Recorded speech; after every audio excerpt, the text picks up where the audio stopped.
Good morning student, जय स्वामीनारायण। आज हम पाठ 6 न्याय, जो बहुत प्रेरणाप्रद कहानी है, शिक्षाप्रद कहानी है कि हमें अपने मित्र के साथ कैसा व्यवहार करना चाहिए। क्या हमें मित्र के साथ धोखा करना चाहिए, उसके भरोसे को तोड़ना चाहिए? नहीं, है ना। मित्र दोस्ती एक ऐसा रिश्ता है जो एक विश्वास और भरोसे के आधार पे चलता है। तो ये कहानी बहुत अच्छी है। पुराने ज़माने में इराक राजधानी के बगदाद में एक व्यापारी रहता था, है ना। उसका नाम था अली ख्वाजा। अली ख्वाजा व्यापार करते करते जब उसके पास 1000 सोने की मोहरें इकट्ठी हो जाती, सोने की मोहरें, जो मोहर होता है उसे सोने का सिक्का कहते हैं, तो वो मक्का शरीफ की यात्रा का निश्चय करता है। मक्का शरीफ मुसलमानों का पवित्र स्थल होता है, वहाँ पे वो जाने के लिए सोचता है। चूँकि वो अकेला रहता था, इसलिए अपनी जमा पूंजी अपने मित्र के यहाँ पर रख कर जाना चाहता था।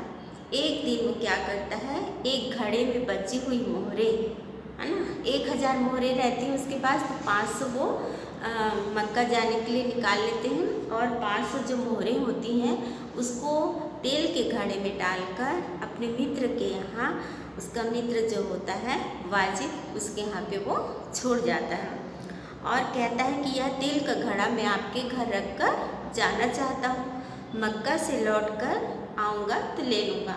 वाजिद अपने तह खाने की चाबी देते हुए कहता है कि आप अपना घड़ा तह खाने में रख आइए और जब आप लौटे तो इसी स्थान से ले लीजिएगा। अली ख्वाजा घड़ा रखकर यात्रा के लिए निकल जाते हैं। एक दिन वाजिद के घर दावत थी, रात हो गया था और उसकी जो पत्नी थी खाना बनाने के टाइम पे कहती है कि तेल ख़त्म हो गया है, अभी तो बाज़ार भी बंद हो गए होंगे, तो एक काम करिए, आपके मित्र ने जो तेल के घड़े रख के गए हैं उसमें से थोड़ा तेल निकाल कर ले आइए। तो वाजिद अपनी पत्नी की बात मानकर तह खाने में जाता है और तेल के घड़े से जैसे ही तेल निकालने के लिए वो देखता है तो क्या होता है, उसमें सोने की मोहर दिखाई देती है। तो सोने के मोहर को देख के वाजिद के मन में लालच आ जाता है और वो सारी मोहरें निकालकर तेल के घड़े खाली करके नया तेल भर देता है और उसको सीलबंद वापस वैसे ही कर देता है।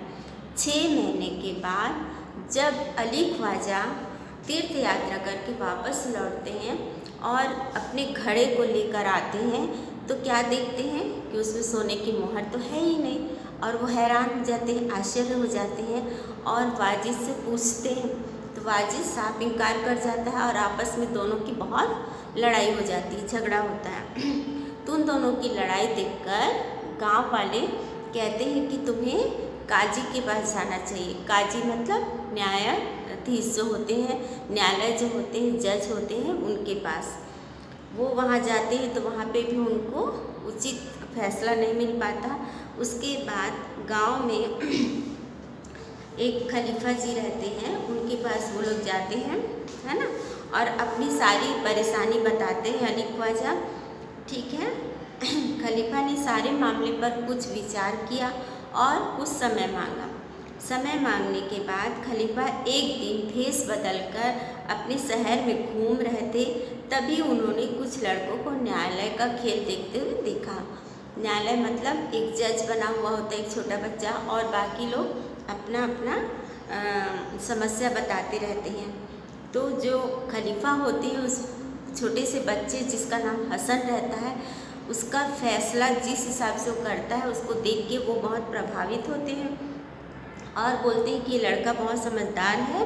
फिर उसके पास जाकर उस लड़के को कहते हैं कि तुम्हारा नाम क्या है ना। तो लड़का कहता मेरा नाम हसन है। खलीफा ने कहा मैंने तुम्हारा खेल देखा, तुम बहुत समझदार हो, कल हमारे दरबार में आना। अगले दिन खलीफा के दरबार में अली ख्वाजा, वाजिद और हसन तीनों उपस्थित हुए। खलीफा ने हसन से कहा कि तुम इन दोनों के झगड़ों का किस्सा सुनो और निपटारा करो।